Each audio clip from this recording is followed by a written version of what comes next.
महाराष्ट्र में स्थानीय निकाय चुनाव नतीजे आने के बाद ठाणे के मुंब्रा इलाके की राजनीति में हलचल बढ़ गई है। यहां से एआईएमआईएम की सबसे युवा उम्मीदवार सहर शेख ने करीब 5000 वोटों से जीत हासिल की, लेकिन जीत के बाद उनका एक बयान सोशल मीडिया पर तेजी से वायरल हो रहा है, जिस पर काफी विवाद भी हो रहा है। बात बढ़ती देख सहर शेख ने अब अपने बयान पर सफाई दी है और कहा है कि उनके शब्दों को गलत तरीके से पेश किया गया, यानी जीत के बाद बयान को लेकर विवाद हुआ और वह अब इस पर अपनी बात साफ कर रही हैं। वास्तव में सहर शेख के बयान के बाद मुंबई में भगवा कर्ण बनाम हरा कर्ण की बहस छिड़ गई है। हमारा झंडा जो है वो हरा रंग का है।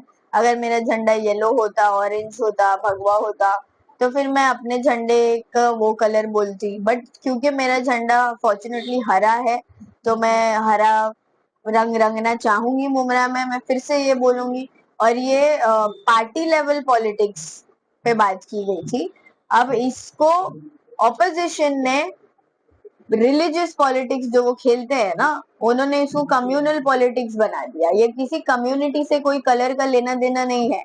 दरअसल सहर शेख अपनी जीत के बाद स्थानीय लोगों का आभार व्यक्त कर रही थी। इस दौरान उन्होंने कहा कि आने वाले समय में वे पूरे मुंब्रा को हरे रंग में रंग देगी।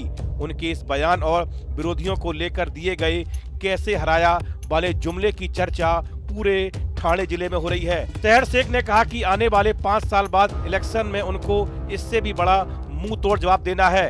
हर एक कैंडिडेट 5 साल बाद एआईएमआईएम का आएगा, क्योंकि इस इलेक्शन में आप मजलिस की ताकत समझ चुके हैं। ये ताकत हमें अल्लाह ने दी है। सहर शेख युवा नेत्री है।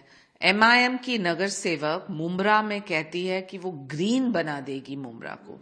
आपको ये क्लैरिफिकेशन देना चाहिए। आप पर्यावरण का जिक्र कर रहे हैं, जहां आप चाहते हैं कि हरा भरा अच्छा डेवलपमेंट के साथ साथ पर्यावरण के ऊपर फोकस, तो स्वीकार है आपका स्टेटमेंट। लेकिन जो आप लोगों को डिवाइड कर रहे हैं मजहब के आधार पे, कास्ट क्रीड कल्चर के आधार पे, तो बहुत ही दुख होता है। आप एक युवा नेत्री है, जब ओवैसी आते हैं मुंबई और डेवलपमेंट की बात करते हैं तो यहाँ आप वापस तुष्टीकरण की राजनीति कर रहे हैं। अफसोस होता है आपके नेतृत्व पर। सहर शेख के बयान पर अब राजनीति भी तेजी से गर्मा गई है।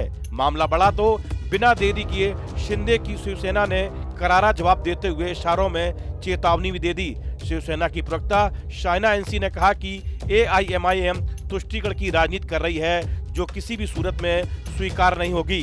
ठाणे महानगर पालिका के वार्ड नंबर 30 से एआईएमआईएम की एक युवा हिजाब वाली नेता पार्षद बनी है।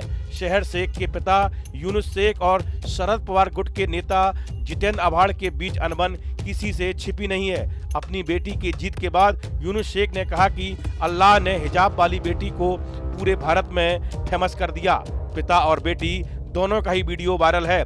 यूनुस शेख ने चुनाव से पहले शरद पवार गुट से अपनी बेटी के लिए टिकट मांगा था, लेकिन बाद में एआईएमआईएम के साथ उनकी बात बन गई और सहर शेख ने जीत हासिल की। ठाणे महानगर पालिका में कुल 122 सीटें हैं। यहाँ ओवैसी की पार्टी एआईएमआईएम ने 5 सीटों पर जीत हासिल की। सहर शेख सोशल मीडिया पर एक्टिव हैं। इंस्टाग्राम पर उनके 3,40,000 से ज्यादा फॉलोअर्स हैं। सहर शेख ने एनसीपी प्रत्याशी को हराकर ऐतिहासिक रिकॉर्ड बना दिया। इस जीत को मुंब्रा में एआईएमआईएम के बढ़ते जनाधार और युवा नेतृत्व की बड़ी सफलता माना जा रहा है। समर्थकों में जश्न का माहौल है और इसे पार्टी के लिए अहम राजनीतिक उपलब्धि बताया जा रहा है। लेकिन मुंब्रा पार्षद सहर यूनुस शेख का बयान आने के बाद बवाल मचा है। हालांकि ठाणे में सबसे ज्यादा एकनाथ शिंदे की शिवसेना ने 75 सीटों पर जीत हासिल की है। बीजेपी यहां पर दूसरे नंबर पर रही, उसे कुल 28 सीटें मिली हैं। अजित पवार की एनसीपी को 9 सीटें, उद्धव ठाकरे गुट को 1 और शरद पवार गुट को 12 सीटों पर जीत हासिल हुई है। इस वीडियो में फिलहाल इतना ही। आप बने रहिए न्यूज नेशन के डिजिटल प्लेटफॉर्म के साथ। आपके मोबाइल पर तुरंत आएगी ब्रेकिंग न्यूज।